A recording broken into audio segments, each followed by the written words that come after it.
Good morning, good afternoon, or good evening, depending on where you are in the world. And welcome to today's Techstrong Learning Experience brought to you by Spot by Net app. My name is Cody, and I'm the host of Techstrong Learning, and we have an exciting presentation ahead. Before we get things kicked off, I do have just a couple of housekeeping notes to review. Today's session is being recorded, so if you miss any of our discussion, perhaps you'd like to rewatch or share with a friend. The on-demand recording will be made available shortly after we conclude this live session today. If you have any questions or you'd like to engage with us in any way, there are a couple options for you to do so. The first of which is the chat tab, where we'd like you to send more general comments, and I'd like you to start warming that up for us right now by letting us know from where you are joining us today. Now, if you have any questions for Sean today, we want you to direct those to the Q&A tab, which is directly to the right of the chat tab. That just helps us keep them a little bit more organized.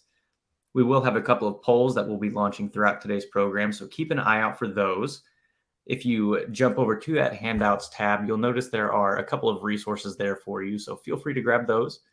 And of course, before we close out, we are giving away 4 $25 Amazon gift cards. So be sure to stick around for the duration of our program today. So our topic today is the Cloud Whispers, DevOps Secrets Revealed. And I'm joined today by Sean Harris, Developer Relations Lead at Spot by NetApp. Sean, thank you so much for joining me today on Techstrong Learning. I'll give you the floor now. Well, thank you, Cody. I appreciate the opportunity to be here and talk to you about breaking down the report that we commissioned in late 2002, or 2022. I'm sorry, not 20 years ago, but late last year. And we got the results back. And so let's talk about what we've learned. My name is Sean Harris. I'm the Developer Relations Lead at Spot by NetApp, as Cody mentioned. So let me give a quick disclaimer. There are a lot of gotchas when it comes to cloud computing and cloud optimization, and your cloud journey may not mirror what we are going to discuss today. The CloudOps space is crowded with tools, options, and ideas, and so some may fit better with your needs than others, but today we're going to talk about a couple things. We're going to talk about the DevOps Revealed report. We're going to talk about where the DevOps and platform engineering industry is going. And we're also going to discuss the Spot platform and how it works from an automation perspective. So we'll do the overview. Like I said, we'll talk about my new trend, XOps, making DevOps work, what engineers are saying, the idea of shifting left or right, what tooling works best, and then where do we go from here? And then maybe some questions. So about me, I've been in the IT industry for 20 years as a practicing professional, for over 20 years as a practicing professional. I started out in entry-level help desk. I've worked my way up to being a platform and SRE lead, taking for both cloud native and legacy companies who are moving to the cloud. I started out in mainline IT operations. I've worked in small, medium business. I've worked in higher education. I've worked in healthcare, and now I work in a cloud-first mindset. Switched to the cloud in 2015 when I could see that's where the industry was going. That's really where I wanted to build my skills at. And my true passion when it comes to the tech scene is infrastructure as code. All code is infrastructure and all infrastructure is code. And I'm based in the Salt Lake City area of Utah in the United States. So let's talk about the report background. In late 2022, Spot commissioned an independent research organization to come in and kind of get the state of DevOps. What are platform engineers saying? What are they thinking? Where do they see the trends going? We interviewed over 200 DevOps leaders in this space, both practitioners and management level. We also varied the size of the businesses. We looked at mid and large size businesses, people who were running in the public clouds, no matter which cloud you were running in out of the public cloud options. And one of the big takeaways is Kubernetes is the future. And I've given and we're going to go dive into that really in depth as a part of this presentation. But you can also find the full report at our website, and I believe it's in the handouts tab as well. So let's dig into the XOps challenge. It seems that as we get further and further along in the cloud maturity model, we keep trying to find new things to put in front of the word ops, DevOps, DevSecOps. So let's go through those really quick so that we can catch up to where we're at. AI ops. AI is used in IT operations extensively. Everybody talks about their AI models. In fact, you're going to hear about ours as well. But simply put, AI ops is using automated technologies to reduce the overhead and log fatigue that your engineers may interact with. This means catching alerts, automatic remediation, preventing log spew, helping engineers figure out what they really need to focus on versus what is some of the noise that's making it through that signal so that your platform's running correctly. We all know about DevOps. That's been the gold standard of cloud engineering and cloud software deployment since the mid 2010s. But let's take that a bit further and let's throw security into it. And so now DevSecOps, which is working with a security first mindset and adding security to the DevOps methodology to make sure that our security teams are talking back to our product and platform teams and ensuring that we're using the best security practices and putting it at the forefront of our mind for protection of our customers.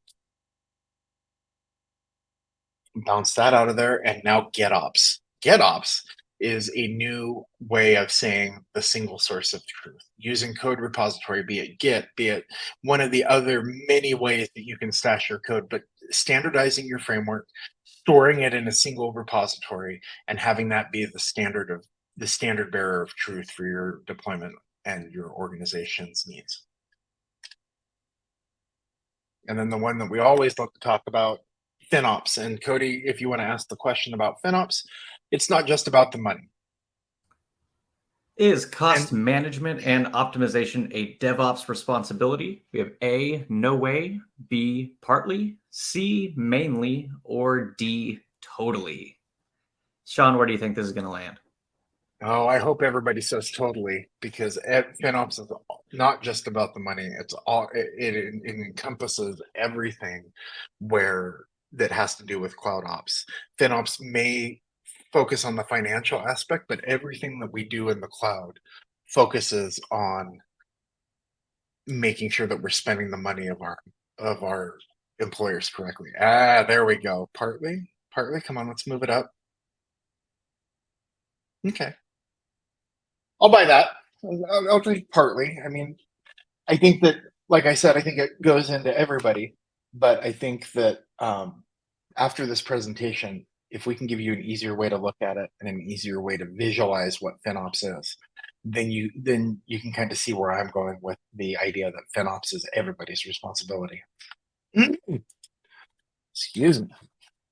Got a little bit of the allergy. So, simply put, this all rolls into CloudOps, which is all about managing and optimizing all of our cloud infrastructure, be it financial, be it storage, be it compute, be it the core application and the way that we deploy, and ensuring operational excellence of all of our workloads. Right? That's what this all wraps into. And a final thought: you cannot simply opt your way out of platform issues. You can't use DevOps if you can't just rely on DevOps. You can't rely on AI ops. You can't rely on one version of blank ops to fix issues that are inherent in your organization.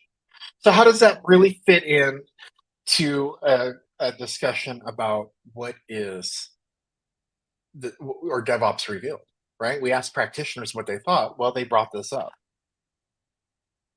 The DevOps market is a $14.9 billion market per year at its current growth trajectory by 2026.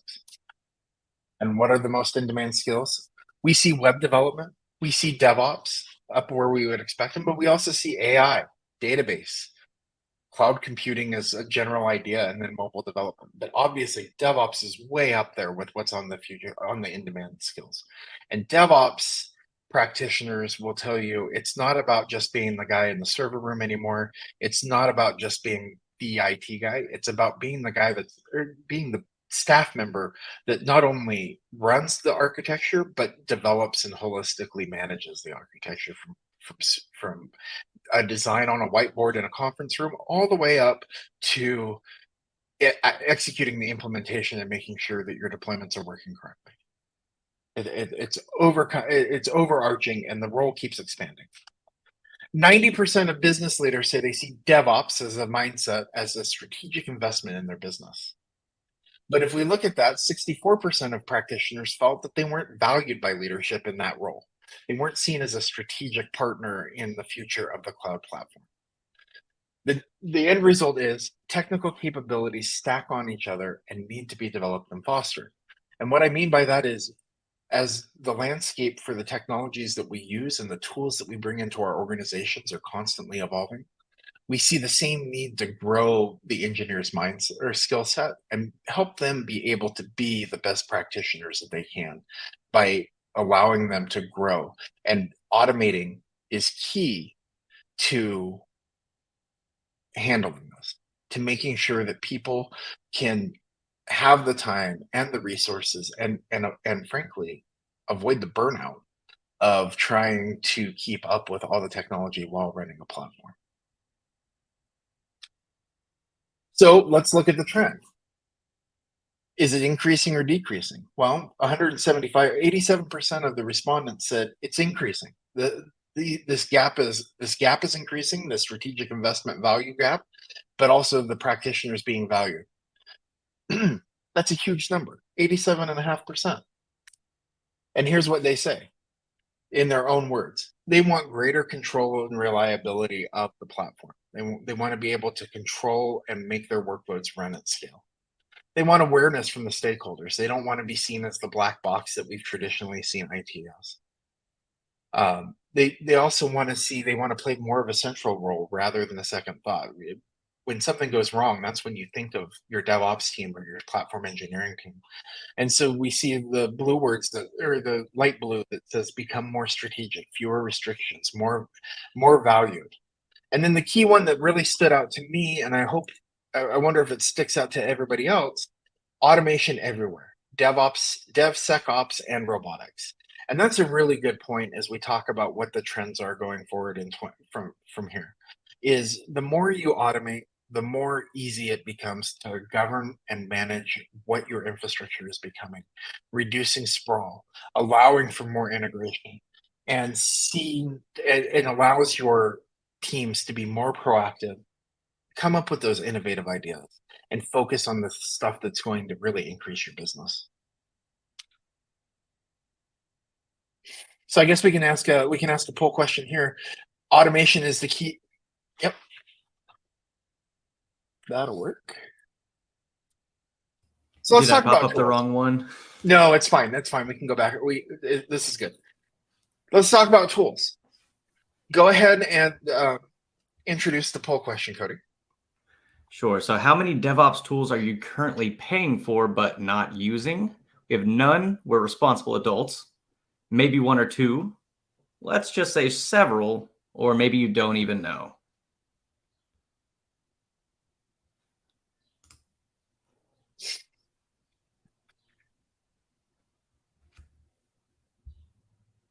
None were responsible adults. I like that.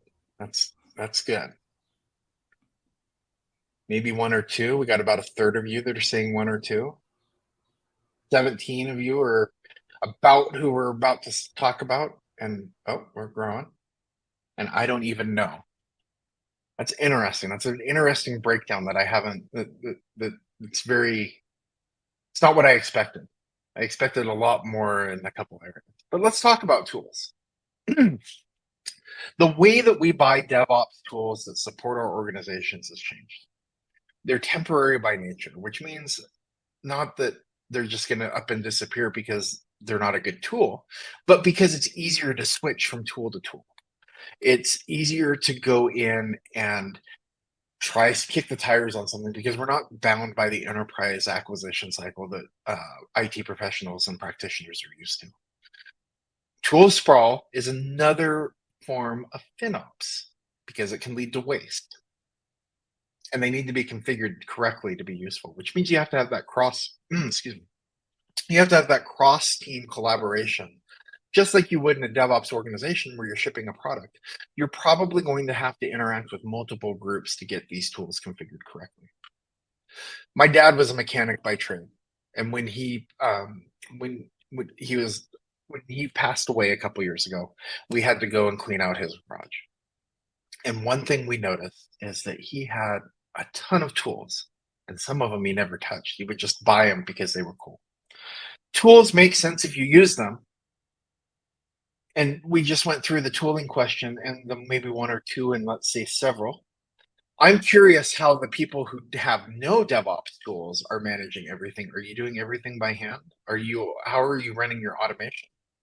And for the people that say, let's just say several, how many are sitting there not getting to the end, not being the right tool for your end goal, and so it sits on the shelf idle? And how much funding could be freed up, or how many resources could be freed up for professional and technical development, like we talked earlier, all just similar to what we talked about when it comes to having the right tools and making the right investments and helping your engineers develop correctly. 91% of the respondents in our survey said that they manage some aspect of infrastructure or containers for their organization. 91%. That's a lot. That's a huge amount of people that have some form of managing their infrastructure and workloads. 99%, even more, agree that automation is the key to making those workloads run correctly. But 96% said they don't have the infrastructure and containerization optimization in place. So that brings up another question. I'd like to ask the fourth poll or the third poll question about, yeah, there we go. So automation. Automation is key to success in the cloud. Where are you on your automation journey? A, very hands-on. B, some automation, but with significant manual intervention. C, all of the essential stuff is automated. Or D, everything that can be automated is automated, the opposite of Murphy's Law. This is going to be a fantastic one to watch.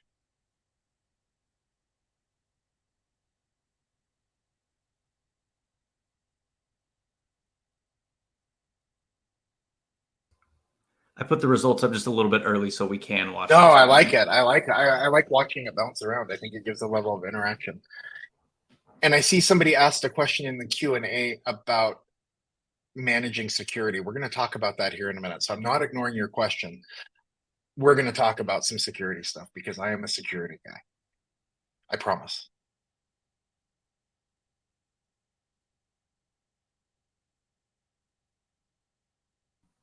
We also have a participant that says that they automate their automation tools. I want to go. That's a place I want to work. That's a great methodology. All right. So as we move on to talk about the importance of automation being the key to success, which way should we shift?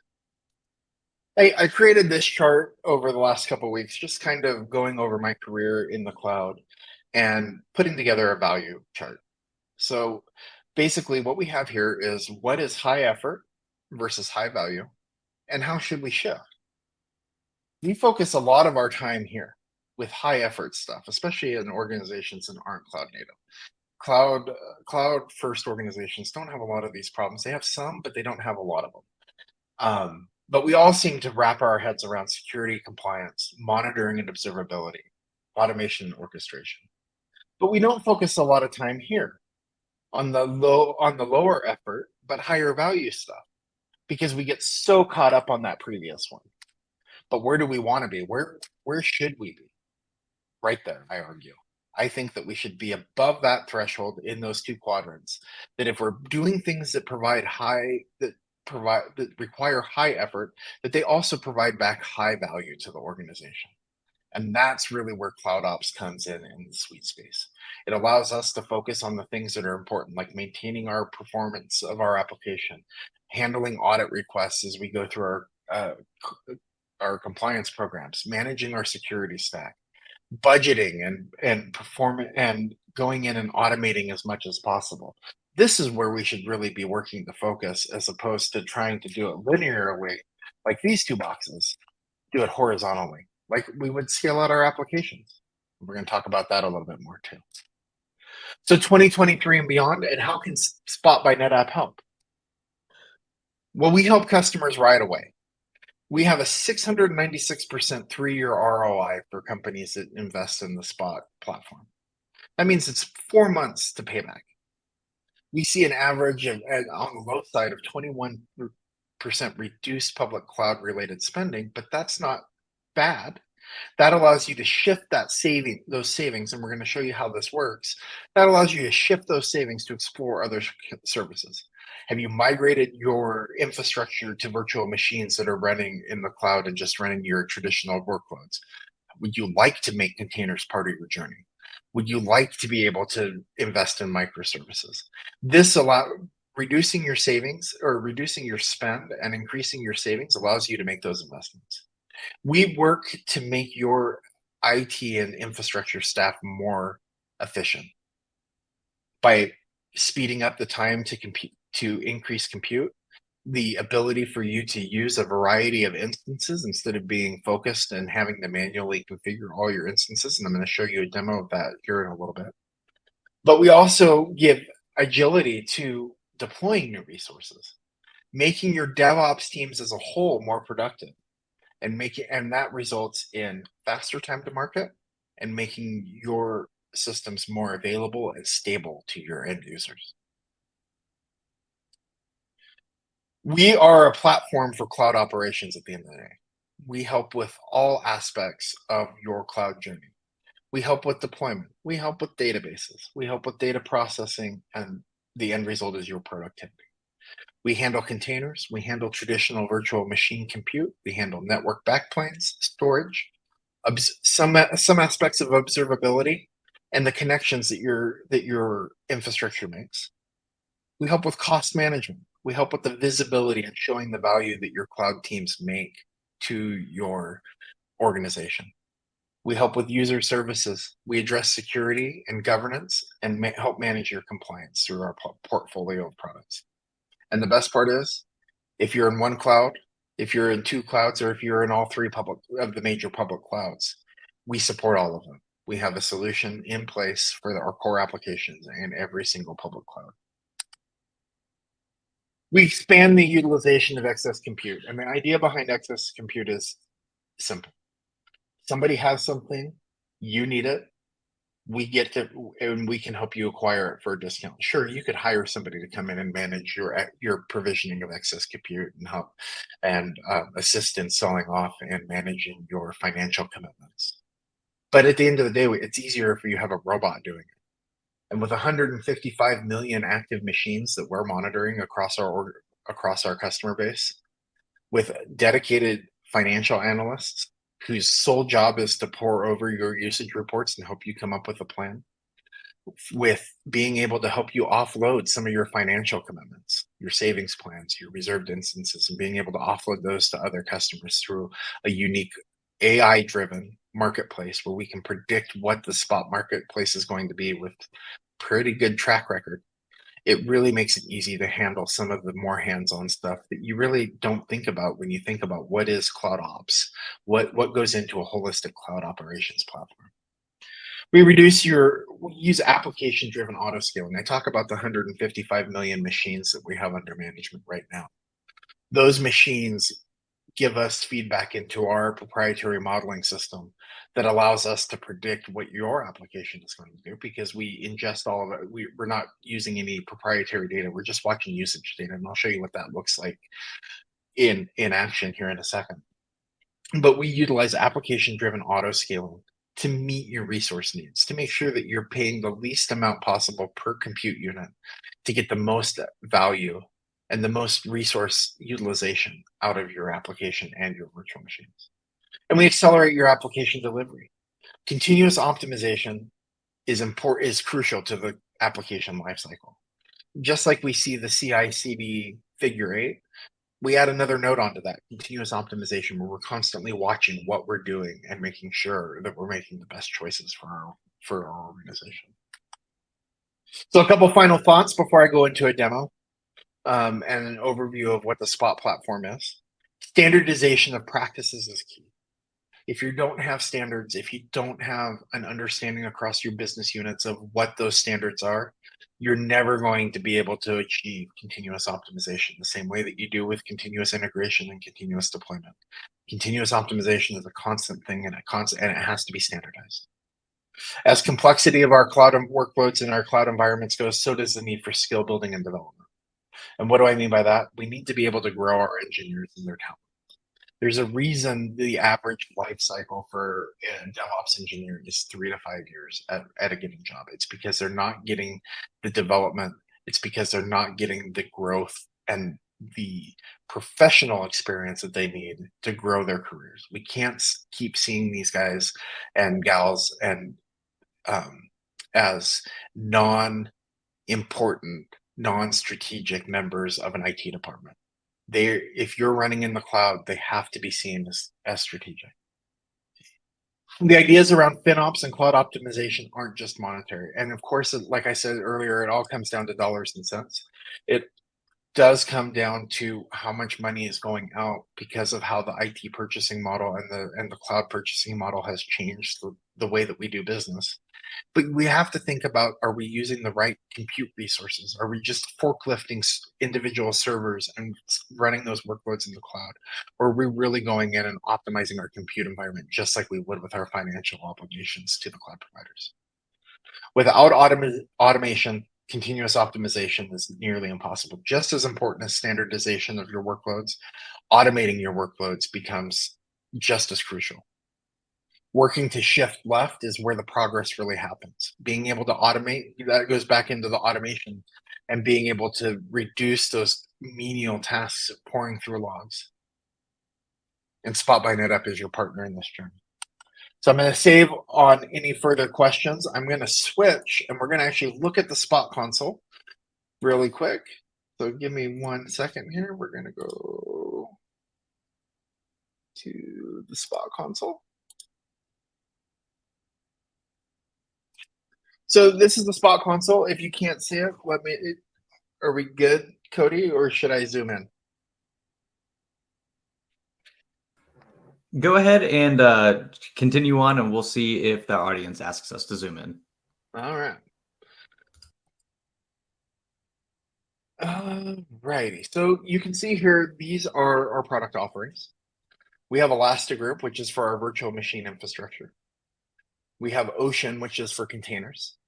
We talk about different types of workloads that we support. We support Ocean for Spark, which takes these containerization automation practices to your Apache Spark workloads. We have our Ocean CD tool, which does continuous deployment, and our FinOps tool, Eco.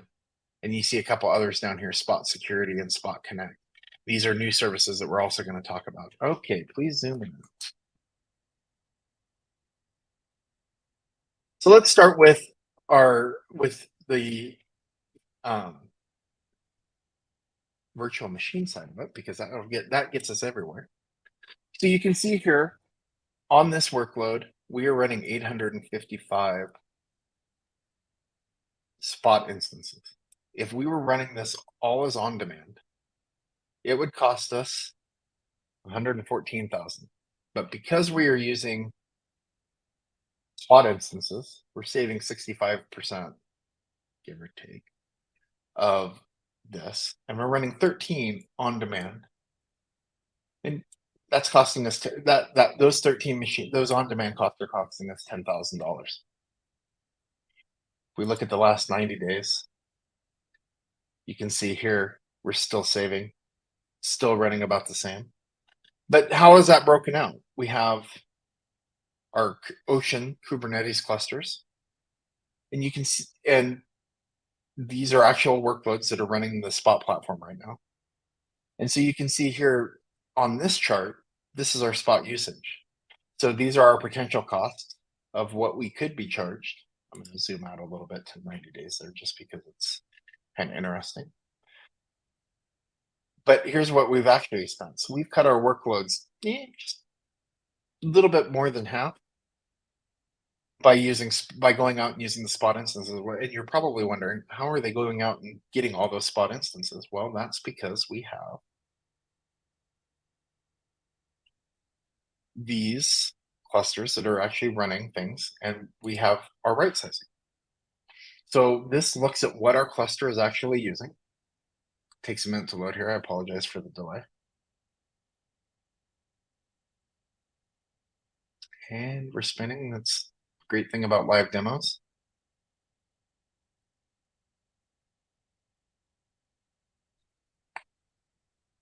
Oh, this is embarrassing. It's not going to show me a chart, but I can come down here and I can come down to the resources, and you can see this is our automated tool. It's telling us that this container is currently requesting 4 CPU slices. Based on what we've seen, we only need less than 1. Same with the memory. We're calling for 12 gigs of memory, but we only really need under 6. So what can we do? Well, we can automate the response to that. I can get over because it's how this is framed. So you can see here it says requests memory. Here's our resizing recommendation. We can click on this button and copy it, and we can go in and do it. And this is for every pod and every node that you have inside of your environment. And what does that mean at the end of the day? Because if you have a machine that's requesting this, isn't it going to try and stack everything to meet those goals? Well, of course it is. But what we do is we look at this and then we say, where can we go to right size this, and where can we stick it to make the most efficient possible? So if we look here, you can see here on this platform one, we're using 86%. Oh, sorry, I didn't mean to click that. I meant to hover over it. This node is using 88% of its CPU on 22.8 cores. This one's using 53%. This one's using 76, right? So what Spot tries to do at the end of the day is go in and say, how can we most efficiently pack your workloads so that you're using the most amount of memory that you can, the most amount of CPU that you can, without impacting your workload. So you can see here we're over 50%, and the traditional IT response is holy something. We're over 50%. We need to start thinking about what we are allocating to this workload. But because of how Kubernetes is designed to work, by adjusting your microservices, and how Spot is designed to work to maximize that usage, we're able to go to super high amounts like 88% CPU and 61% memory, depending on what we're doing. And it's very customizable.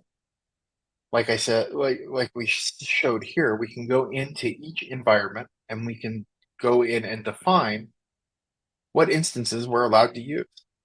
So you have the flexibility to go in and say, I only want to use these specific instances, and select which ones work best for your workloads. And the Spot platform will stay within those bounds.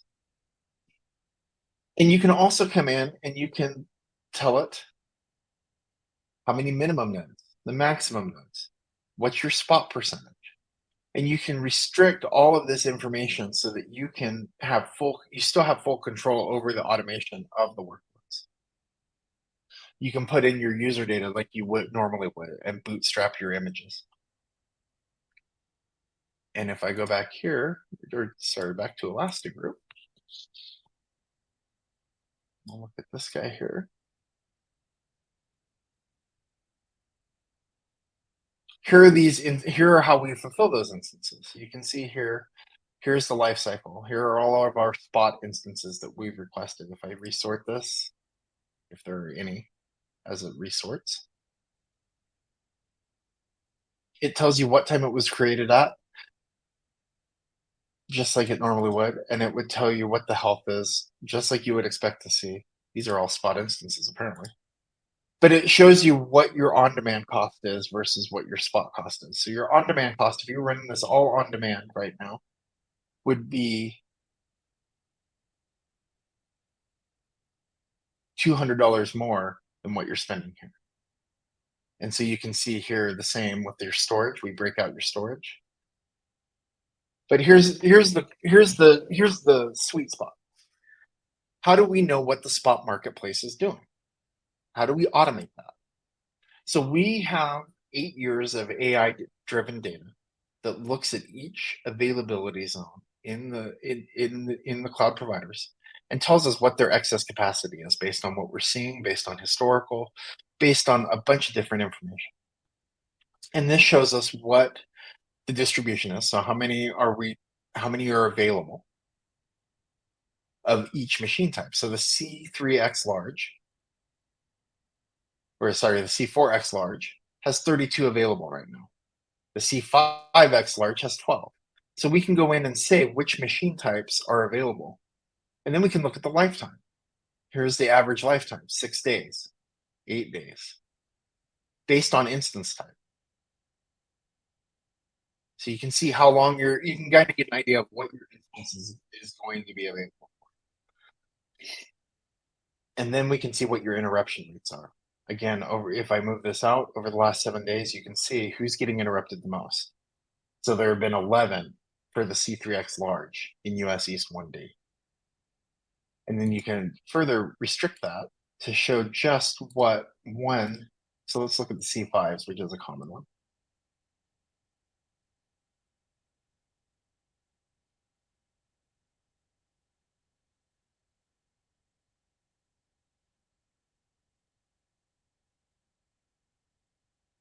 So here's the C5X large. And that blue spike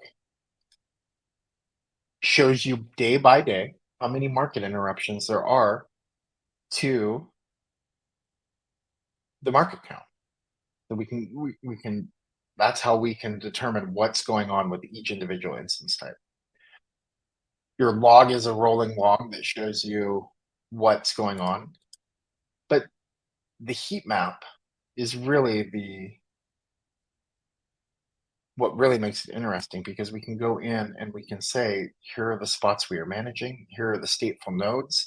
And a stateful node is a new feature that we just released that goes in and takes your stateful workloads, puts them on the spot marketplace, still allowing your workloads to stay, because we're constantly taking snapshots as your data changes and being able to replace those instances before they go offline. Same with your load balancers. So now we can actually go in and we can edit this configuration. Next. And here's the heat map of the score. So as I add different instance types, so let's add some T2 mediums, maybe some larges. You can see that the score updates. And you can see that as I add different instance types, and I'm zoomed in, so it's kind of harder to see.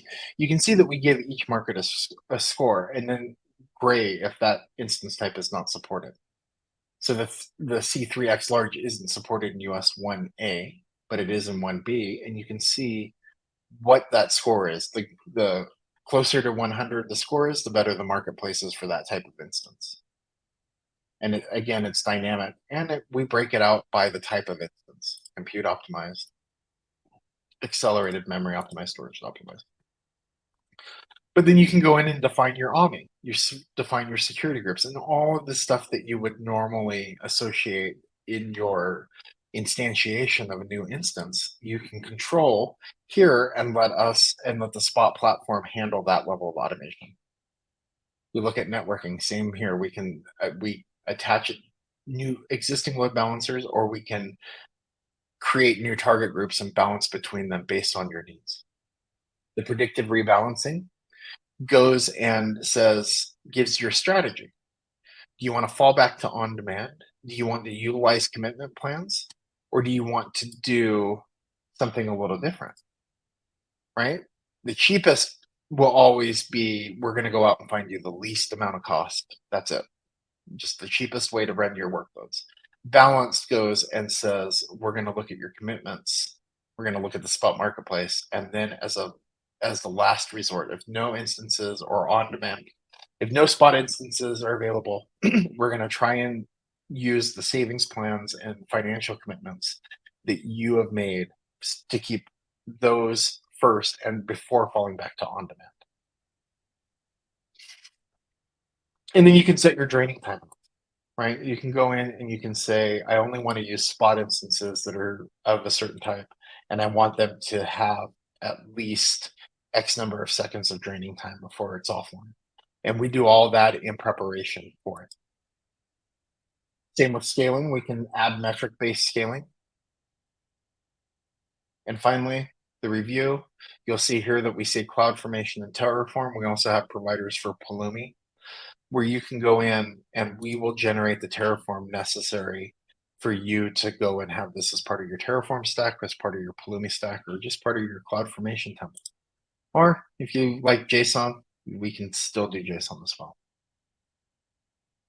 You can set budgets where you can force alerts and compliance with budgets.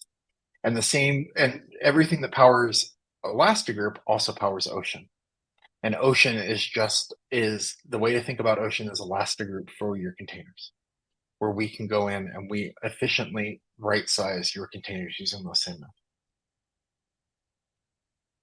I'm going to pause here for questions before I go into the security question that we had.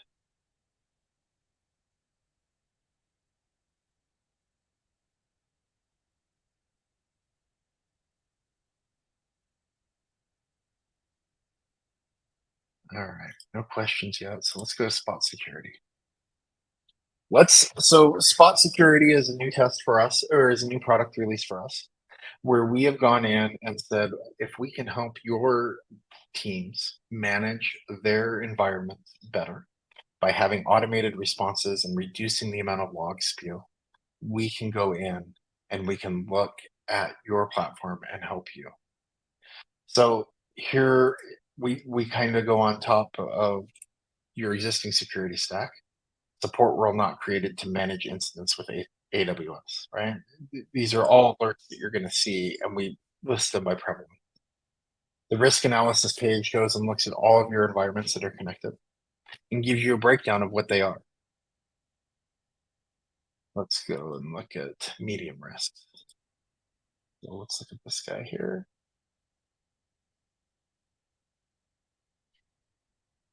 Oh, that's helpful.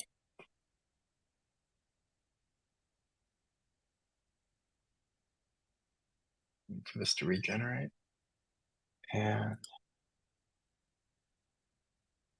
tells you if it's been remediated, how many things it's failing on, what the asset type is. There it is. There's an EC2 one. And it tells you how to and it shows you a topology of where you are, and then what's connecting around it. Like I said, this is a relatively new product, but it automates your response, shows your compliance trends at looking at one pane of glass,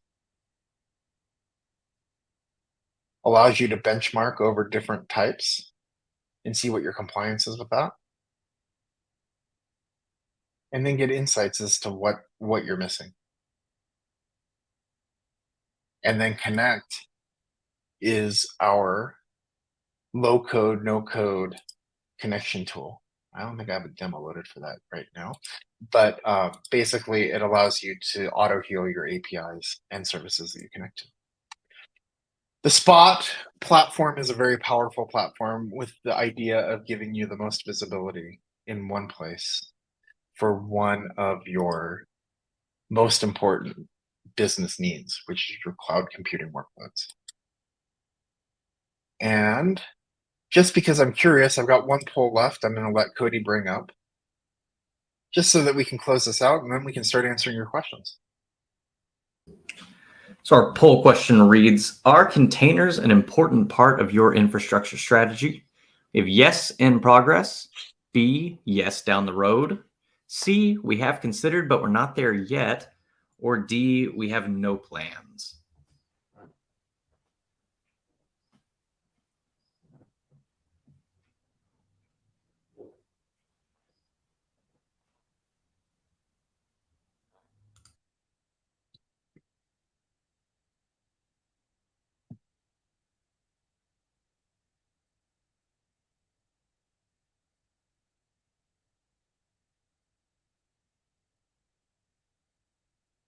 That's awesome. I love to see the progressive changes in the industry when it comes to how we look at the infrastructure that we manage.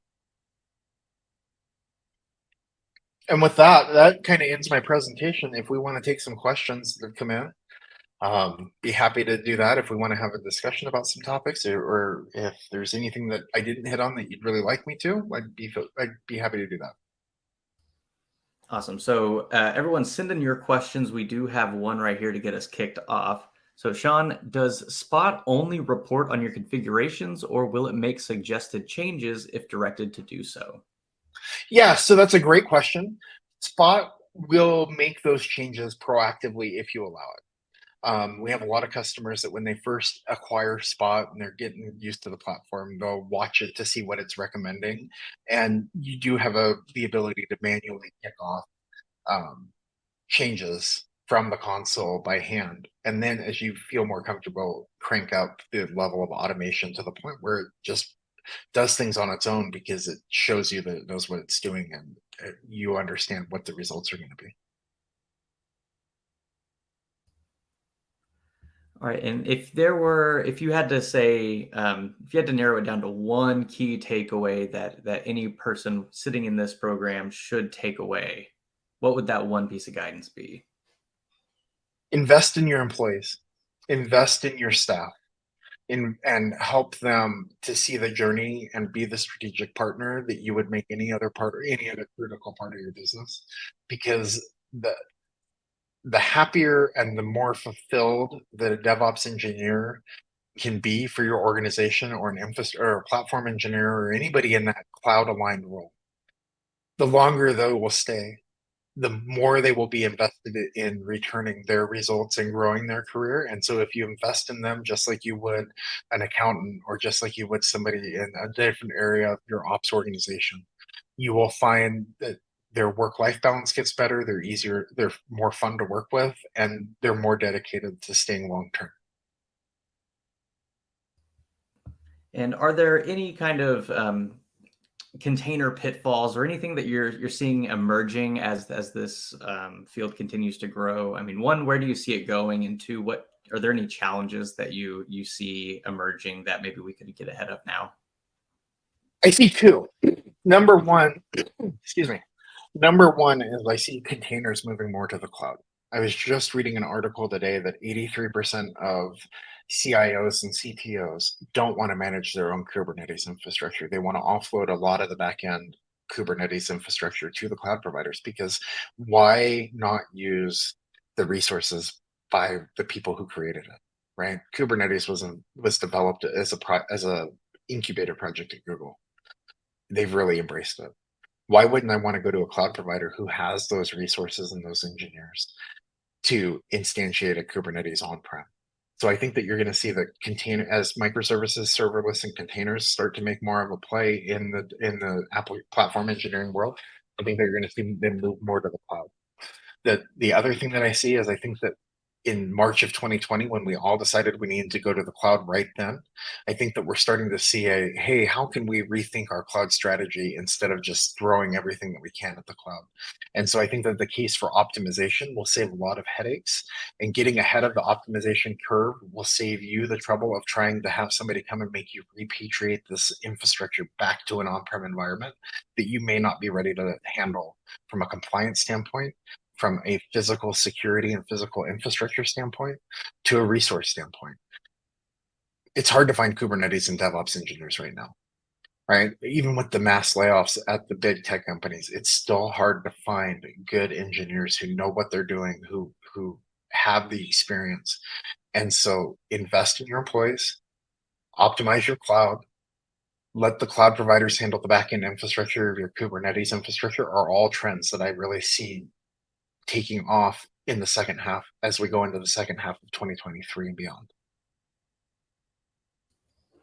Awesome, Sean. I'm not seeing any more questions at this point in time, so I'm going to buy us another minute or so, let our audience send in any last thoughts they may have. And I'm just going to do a little bit of our closing housekeeping. So this session was recorded, everyone. So should you want to rewatch this, you will receive an email with a link to access this recording on demand. You can also find it living on the DevOps website at devops.com/webinars, and be sure to look in the on-demand section. The 4 winners of our $25 Amazon gift card drawing, they are Avinash S, Heather L, Steve H, and John B. So to our 4 winners, congratulations. Keep an eye on your email inbox to claim that gift card. It should make its way over to you in about the next 48 hours. But if you don't happen to see that email, check your spam folder just in case. All right, Sean, I'm not seeing any more questions. So I did want to give you the opportunity to leave us with any parting thoughts or closing words before we take this off the air. Yeah, so I think one thing I'd like to point out is DevOps is growing. This shift to DevOps and platform engineering is a real thing that we need to pay attention to as managers, as practitioners, as people who are aligned with this industry. If these the goal of today's presentation was not to be a hard sell. It was designed to be informative and to show you what automation is possible. Like I said at the beginning, not all the cloud tools will be the right fit for your cloud organization. However, if Spot is something that you would like to check out, we do offer a 14-day risk-free, no credit card required trial that you're able to sign up for. You're also able to find me. My email and my Twitter handle are on the slides. If you have specific questions that you'd like to come to me for, be happy to help out with that and help make introductions to whoever you would like to talk to from a sales motion standpoint, if that's something that interests you. But I really appreciate everybody showing up, giving me a few minutes of their day to talk about this important issue. And like I said, I'm open to anybody contacting me for feedback, for questions, for just to talk about the state of the industry, or to help connect you with somebody at Spot who can help you on your cloud tool journey. Awesome. Well, Sean, I'd like to thank you for giving us a few minutes of your day. So thank you for being here with us on Techstrong Learning. Thanks, Cody. I appreciate it. It was a pleasure. Thank you. I'd also like to thank Spot by NetApp for sponsoring our program today. And to everyone who is still listening to us, thank you so much for riding it out until the very end. We really appreciate you being here with us. And we do want to ask for one more moment of your time, as there will be a survey that pops up on your screen as soon as we close out. Let us know what you thought about this program, or if you have thoughts or suggestions for upcoming topics, let us know there, and we'll do that our best to get those integrated, because we do want to provide you with content that you want to hear. So again, thank you everyone for being here. Sean, thank you. Everyone, you may now disconnect.